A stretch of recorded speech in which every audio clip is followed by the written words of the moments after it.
जिसमें आज आप महाराज जी की कथा का आगे का वर्णन सुनेंगे।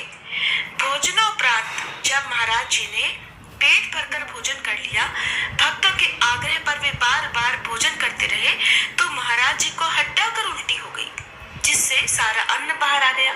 इस तरह की घटना एक बार श्री समर्थ रामदास के जीवन में भी घटी थी।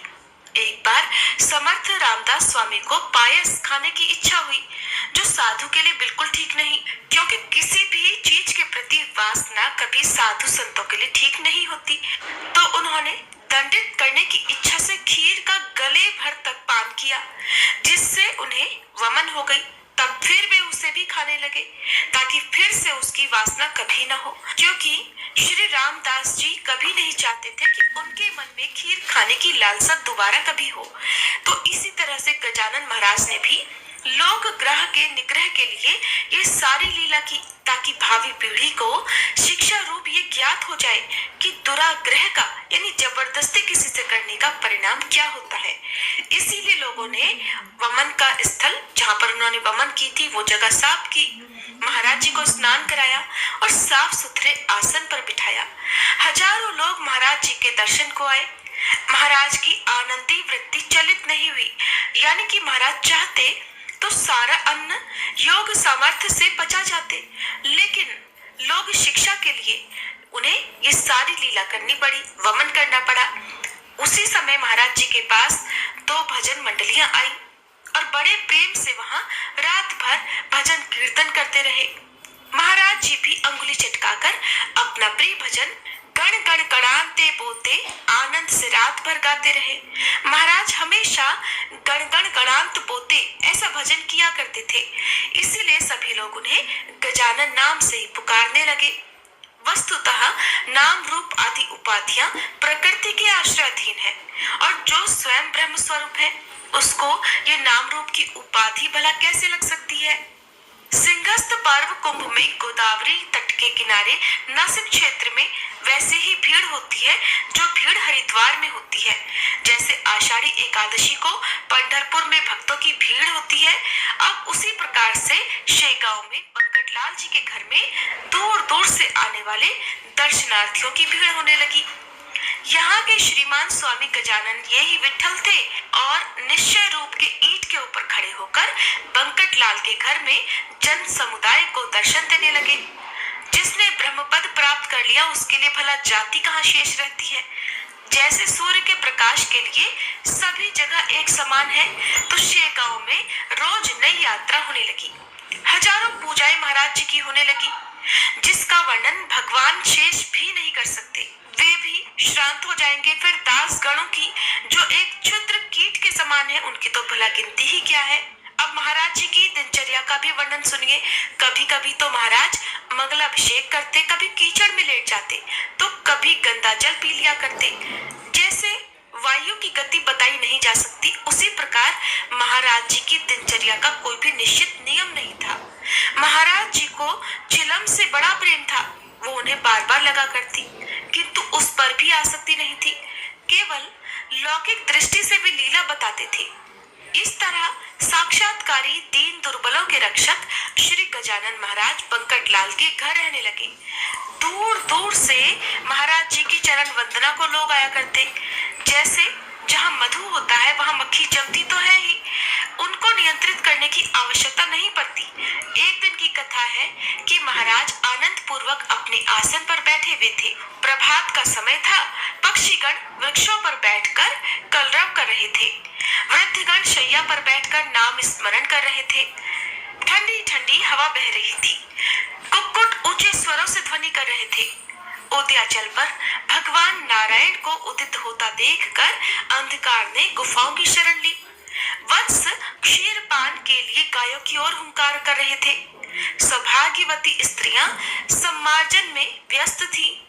ऐसे रम्य समय में शेगांव में एक साधु गजानन महाराज के दर्शन को आया।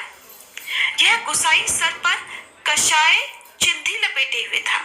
उसी तरह से एक झोली बाएं कांख में दबी हुई थी।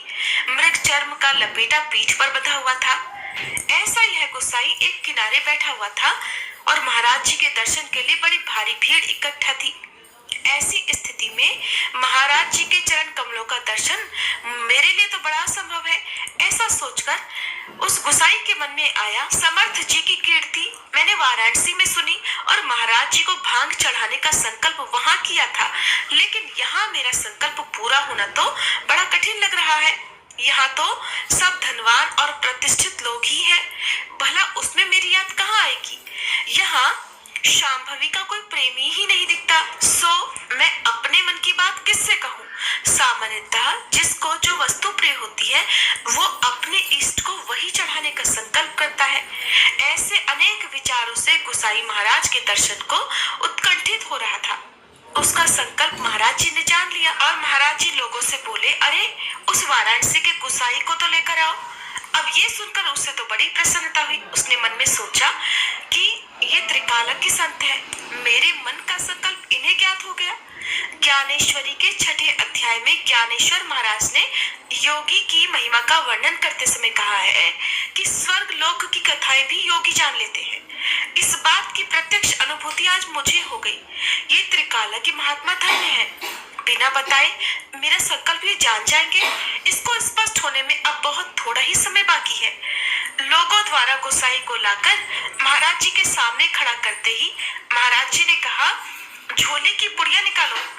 जिस पुड़ियों की रक्षा आपने पिछले 3 महीनों से की है, आज उन्हें सार्थक होने दो।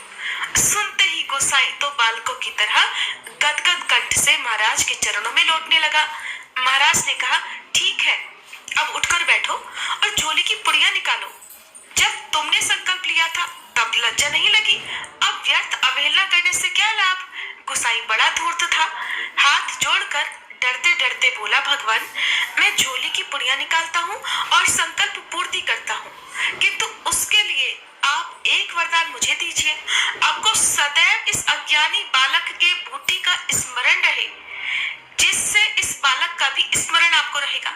मैं जानता हूँ आपको इस बूटी से कोई प्रयोजन नहीं है, कोई मतलब नहीं है, किंतु इस बालक का स्मरण रूप इस बूटी को स्वीकार कीजिए। भक्त जिस प्रकार की इच्छा करते हैं देवता उसकी पूर्ति करते हैं। आप अंजनी जी का वृतांत स्मरण कीजिए। अंजनी जी वानरी थी, उन्होंने इच्छा की कि साक्षात भगवान शंकर मेरे गर्भ से जन्म ले। उनकी इच्छा, उनकी प्रार्थना स्वीकार करके भगवान शंकर अंजनी जी के गर्भ से महारुद्र हनुमान जी के रूप में प्रकट हुए। वहां वानर भी आड़े नहीं आया। आप तो साक्षात कर्पूर गौरम भगवान शंकर ही है और ये बूटी तो आपको अत्यंत प्रिय है। अन्य जनों को यद्यपि ये व्यसन है, फिर भी आपके लिए तो ये ज्ञानवल्ली है। अब आप इसकी अवहेलना ना करें। महाराज किंचित असमंजस में पड़ गए, किंतु माता जैसे बालक के टेढ़े मेढ़े हर प्रकार के हट को पूरा करती है, वैसे ही महाराज जी ने हंसकर कहा, ठीक है। गुसाई जी ने बूटी निकालकर महाराज जी के हाथ पर रख दी। अब गुसाई ने उसे धोकर चिलम में भरकर और जलाकर महाराज जी को पिलाई। इस तरह कारण सहित यहाँ पर बूटी कथा कही गई। आप लोग उसका विचार करें। इसलिए प्रतिज्ञावश महाराज चिलम पीते थे। अब आपको पता चला कि महाराज जी के पास खुद की बनाई हुई चिलम हमेशा क्यों रहती थी, ताकि वो अपने उस भक्त को सदैव स्मरण करते रहे।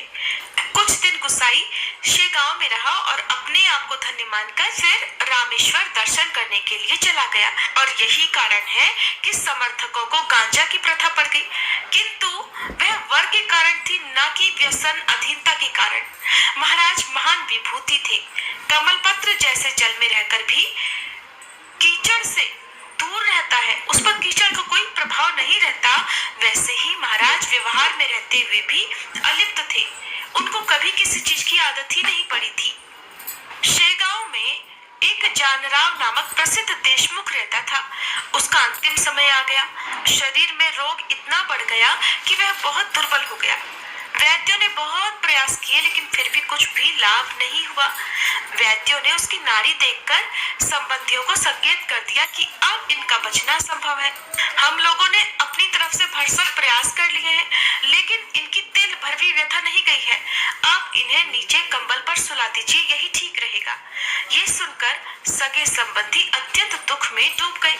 वे लोग कहने लगे, हाय हाय हाय रे देव, हम लोगों ने कई देव देवता मनाए, लेकिन जानराव को उसका कुछ भी लाभ नहीं हुआ। आखिर आप हम लोगों को छोड़कर जा रहे हो? सारे प्रयास बेकार गए। वैद्यों ने हाथ टेक दिए, किंतु एक अंतिम उपाय अभी भी सूझ रहा है, वो करके देखेंगे। बंकटलाल के घर एक साक्षात्कारी साधु महाराज जी हैं, जिनके कारण से शेगांव पंढरपुर क्षेत्र बन गया है। साधु के मन में लाने पर उनके लिए कुछ भी असाध्य नहीं। श्री ज्ञानेश्वर महाराज ने सच्चिदानंद को उठाया।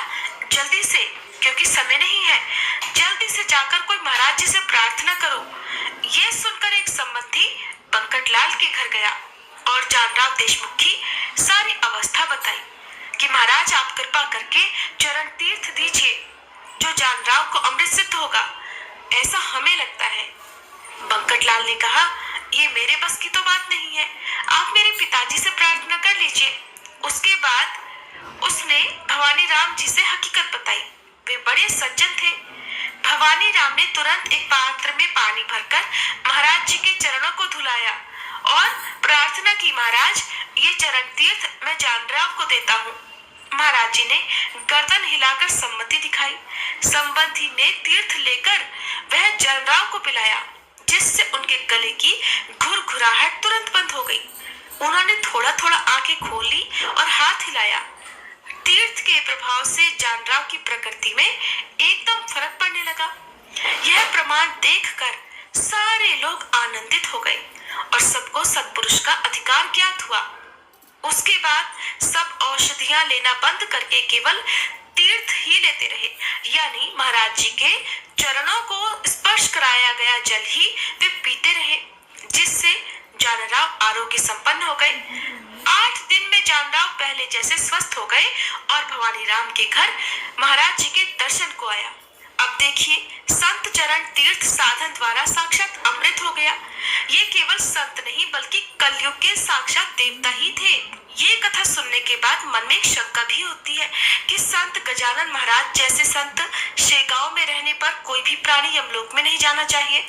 लेकिन यहाँ कुतर्क है, क्योंकि संत मृत्यु का निवारण नहीं करते, वे प्रकृति के नियम के अनुसार ही आचार करते हैं, लेकिन आगंतुक संकटों को जरूर दूर करते हैं। जैसे ज्ञानेश्वर महाराज ने मृत्यु से सच्चिदानंद को उठाया, लेकिन उन्होंने कार्य समाप्ति के बाद आलंदी क्षेत्र में समाधि ग्रहण की।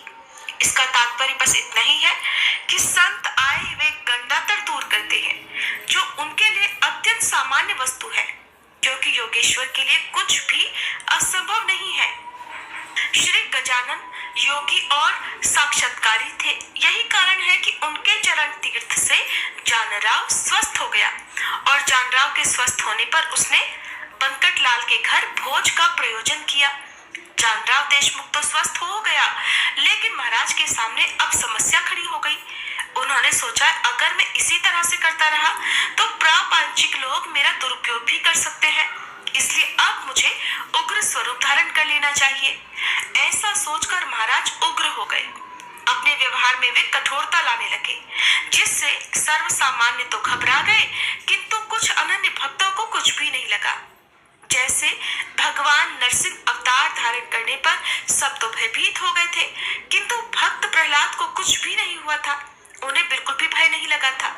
सिहनी के छोटे छोटे बच्चे उसके शरीर पर निर्भयता से उछल कूद करते हैं, उन्हें कोई भय नहीं लगता, बल्कि अन्य जन घबराते हैं। इसलिए अब आप दूसरी कथा भी सुनिए। अगर मिट्टी कस्तूरी के साथ हो तो उसकी भी कीमत हो जाती है। चंदन वृक्ष के साथ बढ़े हुए कांटे युक्त हिवर वृक्ष भी थोड़ा सुगंधित हो ही जाता है। जहाँ पर मीठा गन्ना होता है, वहीं मोगरा, पिंगुल और सेहुडा भी होता है। अब जहाँ साधु संत रहते हैं, वहाँ मंदमती भी रहते हैं। हीरा और पत्थर एक साथ खान में होते हैं, किंतु हीरों के समान पत्थरों की कीमत कभी नहीं होती। गार गोटी पैरों से कुचली जाती है, हीरे की ऐसी स्थिति कभी नहीं होती। ऐसे ही एक मंद बुद्धि पुरुष श्री गजानन महाराज के साथ सेवाधारी करके रहता था, जिसे साधु सेवा का बड़ा भारी अहंकार था। वो ऊपर से तो महाराज की सेवा का भाव बताता, किंतु अंतर में उसका भाव अन्य ही था। महाराज के नाम पर वह मिठाई, पेड़े आदि जमा किया करता और सब भक्तों से कहता, मेरे बिना तो महाराज जी का कोई काम ही नहीं होता और मैं तो महाराज जी का रामदास जी के कल्याण शिष्यवत हूँ। मेरा वाक्य महाराज जी कभी खाली जाने ही नहीं देंगे। उनकी चिलम मैं ही भरता हूँ, भोजन आदि की व्यवस्था मैं ही करता हूँ। अरे मैं ही उनकी सेवा करता हूँ, इसलिए मैं ही उनका प्रिय हूँ। और ऐसा वह सब लोगों को बताता फिरता था और अपनी सरबराही करके प्रतिष्ठित होने का प्रयत्न करता था। वह माली जाति का था और उसका नाम था विठोबा घाटोल। महाराज स्वयं शंकर थे। यह उनका नंदिकेश्वर बन गया और आने जाने वाले भक्तों पर गुरगुराने लगा। अंतर ज्ञान से महाराज जी ने इसका सब कुछ जानकर एक दिन ऐसा कौतुक किया कि एक रोज दूसरे गांव में कुछ दर्शनार्थी महाराज जी के दर्शन करने के लिए शेगांव आए। उस समय महाराज सो रहे थे और किसी को भी उन्हें जगाने का या बोलने का साहस ही नहीं था। तो उन लोगों ने उसी विठोबा से प्रार्थना की, विठोबा आप तो महाराज के प्रिय शिष्य हो और धूर्त हो, हमें दर्शन करके जल्दी ही गांव वापस लौटना है, लेकिन महाराज जी तो सोए हुए हैं, कृपा करके आप हमारा काम कर दीजिए। अपनी स्तुति सुनकर विठोबा फूल गया और जाकर महाराज जी को जगाने लगा। भक्त मंडली को तो दर्शन मिल गए, उनका काम तो हो गया, किंतु अब विठोबा पर बड़ा भारी संकट आ गया। जैसा कर्म होता है उसका फल भी वैसा ही मिलता है। एक बड़ा डंडा महाराज जी के पास था। महाराज जी ने उठाकर जोर से उसकी पीठ पर लगा दिया। महाराज जी कहने लगे, ये माजरा क्या है, अपनी जगह भूल गया? मठ में घंटियां बांधकर हमको ये उपाधि लगा रहा है, ये तो स्पष्टतः व्यापार है। तुझ पर कृपा करने से मैं भी भगवान का अपराधी हो जाऊंगा। कहते हैं कि सोम को शक्कर समझना ठीक नहीं है और विष को तो कभी भी अपने पास रखना ही नहीं चाहिए। चोर को अपने गले का हार भी कभी नहीं मानना चाहिए। ऐसा कहकर महाराज जी ने विठोबा को खूब पीटा। सो वह भाग खड़ा हुआ और फिर कभी लौटकर वापस नहीं आया। जो सच्चे संत होते हैं वो ऐसा ही करते हैं, लेकिन जो ढोंगी वो ऐसे लोगों के चंगुल में फंस जाते हैं। अधिकार के बिना केवल वेश धारण करके ही जो बैठते हैं वो वंचक है। स्वार्थी लोग उनकी खूब बढ़ाई करते हैं और झूठ आदि बोलकर चाटुकारिता कर लोगों को बताते हैं, जिससे दोनों का काम होकर विपुल संपत्ति इकट्ठी हो जाए। किंतु धर्म के नाम का यह व्यापार बिल्कुल ठीक नहीं है। इससे समाज रसातल को पहुंचेगा और धर्म की हानि होगी। सत्याचरणी संतों को ऐसे षंडों का साथ बिल्कुल नहीं चलता। जैसे पतिव्रता को वेश्या का पड़ोस नहीं चलता, स्वर्ण को जस्ते के अलंकार कभी नहीं जसते। संत मूर्खों का पोषण करते हैं किंतु उसे महत्व नहीं देते। उनकी दृष्टि से पहले जन्म के फल कर्म भोगने के लिए संसार में एक व्यक्ति आया है, ऐसा सोचकर उसके बारे में मौन धारण कर लेते हैं। जैसे भूमि अन्य सफल वृक्षों के साथ सेहुंड को भी स्थान दे देती है। मोगरा, सेहुंडा और शेर ये सब भूमि पुत्र है, किंतु इन सब का मूल्य अलग अलग है। मोगरे के संरक्षण के लिए किनारे पर सेहुंड लगाए जाते हैं ताकि पशु उसकी हानि ना करें। काम होने के बाद उसे जला दिया जाता है। उसी तरह डांस मच्छरों को दूर करने के लिए शेर को द्वार पर बांधते हैं। इसी तरह संतगण रक्षण तो सबका करते हैं, किंतु उनके गुणानुसार मूल्य भेद भी करते हैं। विठोबा घाटोल का दुर्भाग्य कि उसे संत चरणों का सानिध्य प्राप्त होकर भी दैववशात दूर होना पड़ा। अगर वो ढोंग ना करता तो उसकी योग्यता अनुसार उन्नति जरूर प्राप्त कर लेता। उसने कभी संतों की योग्यता ही नहीं जानी। काल्प वृक्ष के नीचे ही बैठकर गार पत्थर की कामना की और कामधेनु से खपरेला मांगी। इसीलिए मनुष्य को चाहिए कि सदैव जागृत रहकर संत कृपा की ही केवल इच्छा करे। हरे कृष्ण। आज के अध्याय में बस इतना ही। इसके आगे का वृतांत आप सभी कल के अध्याय में सुनिएगा। कभी हरत हो घोरतम अगणित किरण पसारी, वंदन करूं तब चरणन में अर्घ देऊं जलधारी। सकल सृष्टि के स्वामी हो सचराचर के नाथ, निस्दिन होत तुमसे ही होवत संध्या प्रभात। जय भगवान सूरतमहारी, जय खगेश दिन कर शुभकारी। तुम हो सृष्टि के नेत्र स्वरूपा, त्रिगुणधारी त्रैवेद स्वरूपा। तुम ही करता पालक संहारक, भुवन चतुर्दश वश के संचालक, सुंदर बदन चतुर्भुजधारी, रश्मि रथी तुम गगन विहारी। चक्र शंख और श्वेत कमल धर, वर मुद्रा सोहत चोटी कर। शीश मुकुट कुंडल गलमाला, चारों तिलक तब भाल विशाला।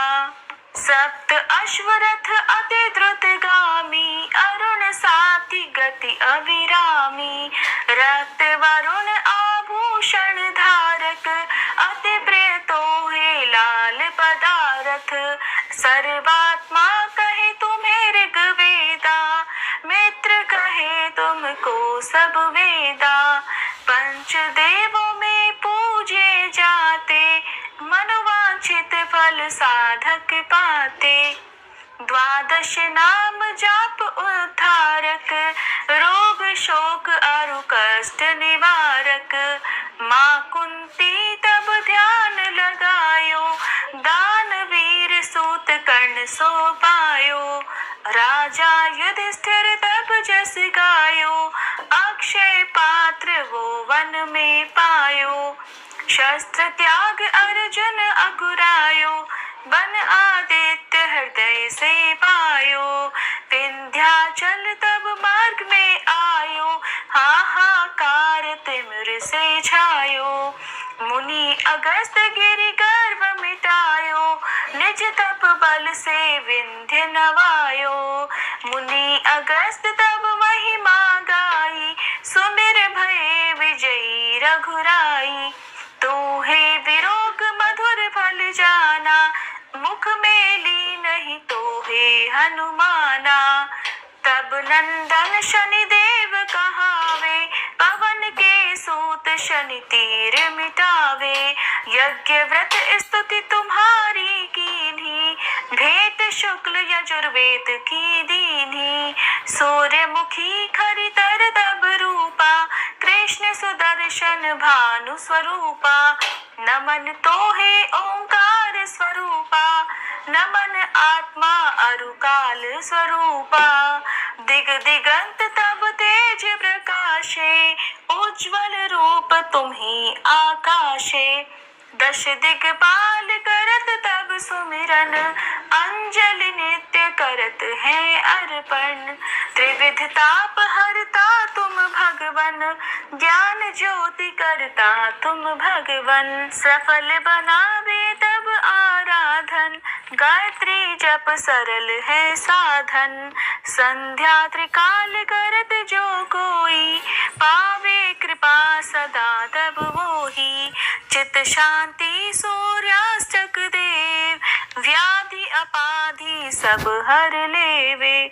अस्त दल कमल यंत्र शुभकारी, पूजा उपासना तब सुखकारी। माघ मास शुद्ध सप्तमी पावन, आरंभ हो तब शुभ व्रत पालन।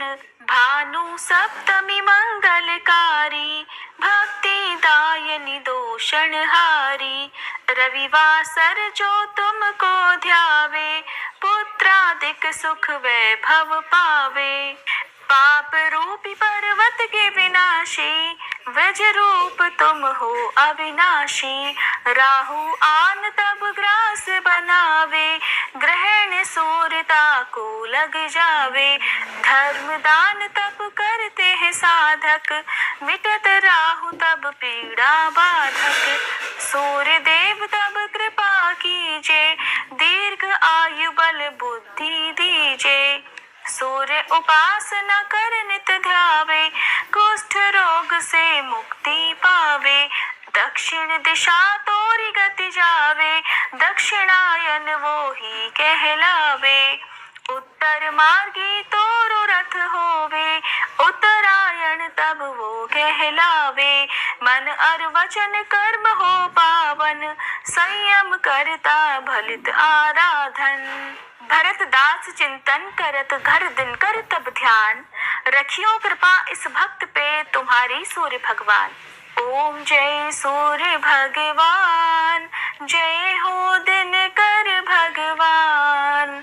जगत के नेत्र स्वरूपा, तुम हो त्रिगुण स्वरूपा, धरत सब ही तब ध्यान। ओम जय सूर्य भगवान।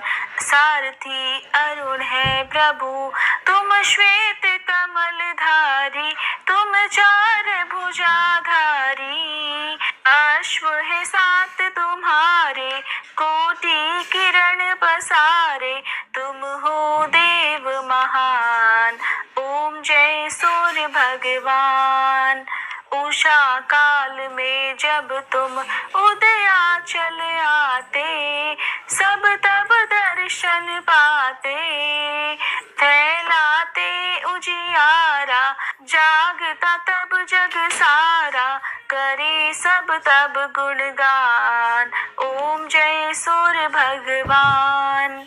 संध्या में भुवनेश्वर अस्ताचल जाते, गोधन तब घर आते। गोधूली बेला में हर घर हर आंगन में, हो तब महिमा गान। ओम जय सूर्य भगवान। देव दनुज नर नारी, ऋषि मुनिवर भजते, आदित्य हृदय जपते। स्तोत्र ये मंगलकारी, इसकी है रचना न्यारी, दे नव जीवन दान। ओम जय सूर्य भगवान। तुम हो त्रिकाल रचयिता, तुम जग के आधार, महिमा तब अपरंपार।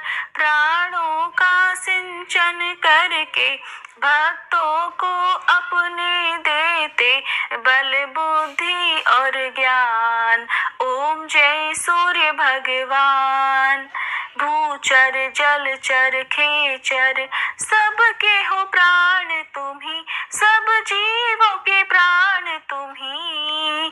वेद पुराण बखाने, धर्म सभी तुम्हें माने, तुम ही सर्वशक्तिमान। ओम जय सूर्य भगवान।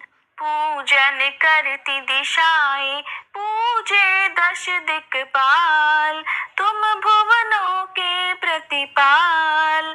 ऋतुएं तुम्हारी दासी, तुम शाश्वत अविनाशी, शुभकारी अंशुमान। ओम जय सूर्य भगवान। ओम जय सूर्य भगवान। जय हो दिनकर भगवान। जगत के नेत्र स्वरूपा, तुम हो त्रिगुण स्वरूपा, धरत सब ही तब ध्यान। ओम जय सूर्य भगवान। ओम जय सूर्य भगवान। श्री तुलसी चालीसा पाठ। जय जय तुलसी भगवती, सत्यवती सुखदानी।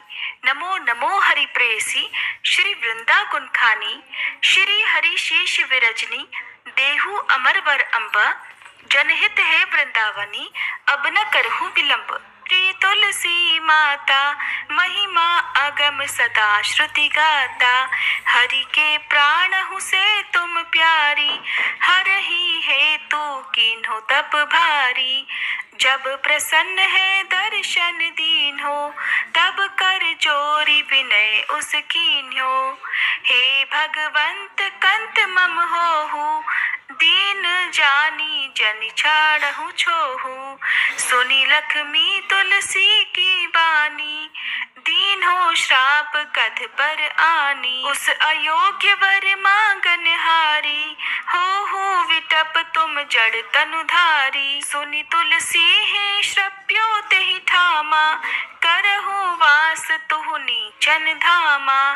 दियो वचन हरि तब तत्काला, सुनहि सुमुखी जनि होहु बिहाला। समय पाई वोहरो पाति तोरा, पूजहि आस वचन सत मोरा। तब गोकुल मह गोप सुदामा, तासु भई तुलसी तू बामा।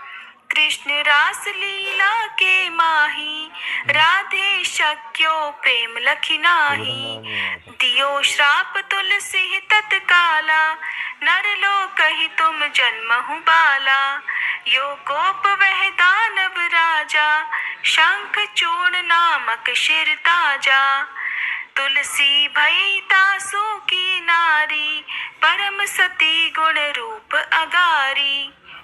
अस द्वे कल्प बीत जब गयहु, कल्प तृतीय जन्म तब भयहु। वृंदा नाम भयो तुलसी को, असुर जलंधर नाम पति को। करि अति द्वंद अतुल बल धामा, कीन्हा शंकर से संग्रामा। जब निज सैन्य सहित शिव हारे, मरहि न तब हर हर ही पुकारे। पतिव्रता वृंदा थी नारी, को न सके पति संहारी। तब जलंधर ही भेष बनाई, वृंदा ढिग हरि पहुँचो जाई। शिव हित लही करी कपट प्रसंगा, कियो सतेत्व धर्म तो ही भंगा। भयो जलंधर कर संहारा, सुनी और शोक उपारा। तिही क्षण दियो कपट हरि टारी, लखी वृंदा दुख गिरा उचारी। जलंधर जस हत्यो अभीता, सोई रावण तस हर ही सीता। अस प्रस्तर सम हृदय तुम्हारा, धर्म खंडी मम पति ही संहारा। यही कारण लही श्राप हमारा, होवे तनु पाषाण तुम्हारा। सुनि हरि तुरत ही वचन उचारे, दियो श्राप बिना विचारे। लख्यो ना निज कर तूति पति को, छलन चाहियो जब पार्वती को। जड़ मति तुह अस हो जड़ रूपा, जग में तुलसी विटप अनूपा। धग्व रूप हम शाली ग्रामा, नदी गंडकी बीच ललामा। जो तुलसी दल हम ही चढ़ई है, सब सुख भोगी परम पद पई है। बिन तुलसी हरि जलत शरीरा, अतिशय उठत शीश उर पीरा। जो तुलसी दल हरि शिर धारत, सो सहस्त्र घट अमृत डारत। तुलसी हरि मन रंजनिहारी, रोग दोष दुख भंजनिहारी। प्रेम सहित हरि भजन निरंतर, तुलसी राधा में नाही अंतर। व्यंजन हो 56 प्रकारा, बिनु तुलसी दल ना हरहि प्यारा। सकल तीर्थ तुलसी तरु छाही, लहत मुक्ति जन संशय नाही। कवि सुंदर एक हरि गुण गावत, तुलसी निकट सहस गुण पावत। बसत निकट दुर्वासा धामा, जो प्रयास ते पूर्व ललामा। पाठ करही जो नित नर नारी, हो ही सुख बाशहि त्रिपुरारी। तुलसी चालीसा पढ़ही, तुलसी तरु गृहधारी। दीप दान करी, पुत्र फल पावही बंध्यो नारी। सकल दुख दरिद्र हरि, हार हुए परम प्रसन्न। आशे धन जन लड़ही, ग्रह बसही पूर्ण अत्र। लाही अभिमत फल जगत, मह लाही पूर्ण सब काम। जेई दल अर्पही तुलसी, तह सहस बसही हरि राम। तुलसी महिमा नाम लख, तुलसी सोत सुख राम। मानस 40 रच्यो, जग मह तुलसीदास। श्री तुलसी चालीसा पाठ समाप्त। सभी प्रेम से बोलिए तुलसी महारानी की जय। अब सुनिए तुलसी माता की आरती। तुलसी महारानी नमो नमो, हर की पडरानी नमो नमो। तुलसी महारानी नमो नमो, धन तुलसी पूरण तप कीनो। शालिग्राम बनी पटरानी नमो नमो, हरि की पटरानी नमो नमो। जाके पत्र मंजरी कोमल, श्रीपति कमल चरण लपटानी नमो नमो। तुलसी महारानी नमो नमो। धूप दीप नैवेद्य आरती, पुष्पन की वर्षा बरसानी नमो नमो, तुलसी महारानी नमो नमो। 56 भोग 3600 व्यंजन, बिन तुलसी हरि एक न मानी नमो नमो, तुलसी महारानी नमो नमो। सभी सखी मैया तेरो यश गावे, भक्ति दान दीजे महारानी नमो नमो, तुलसी महारानी नमो नमो, हरि की पटरानी नमो नमो। प्रेम से बोलिए तुलसी महारानी की जय।